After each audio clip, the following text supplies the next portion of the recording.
If I recall, in 2021, you did the same shit with Laila Charani, your Moroccan wife. The point she said she was done, she moved her things and went to Morocco. You took 2 of her kids, leaving the little one at home, and she went back to Morocco. She struggled, attempted modeling and everything, then came back. I'm sure they cajoled her into apologizing. I don't blame them. You married these young, impressionable, vulnerable children whose parents decide to sell them at the altar of an old man like you because of money, because there's really nothing fanciable about you outside of your money. You take these little girls, you marry them.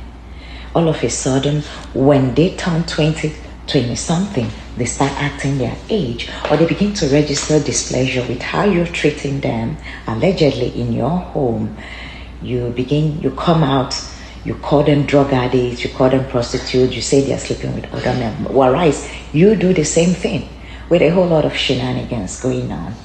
I'm no fan of Regina Daniels. In short, I don't blame that little girl. I blame her stupid mother who sold her innocent child at the altar of an old ancient of days because of money.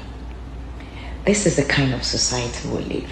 So I will ask the Nigerian government, if this little girl is accusing a lawmaker of domestic violence, I think it's time the federal government looks into it. If it means Senator Ned stepping aside until a proper investigation is done into this domestic violence, because it's not just because it's a marital issue. He's a state senator.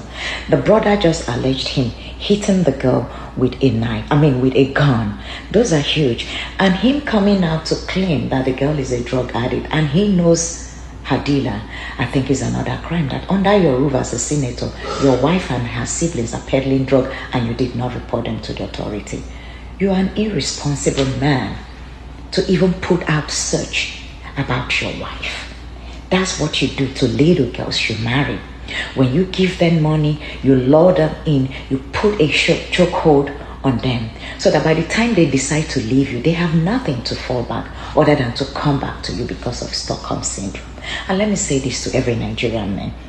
Don't go and marry a child and expect her to not act like a child. Where I live, when a 60-something-year-old man begins to court a 16-year-old girl, it is termed pedophilia. These men are good at preying and grooming these young girls. In Regina's own case, her mother sold her to you for money.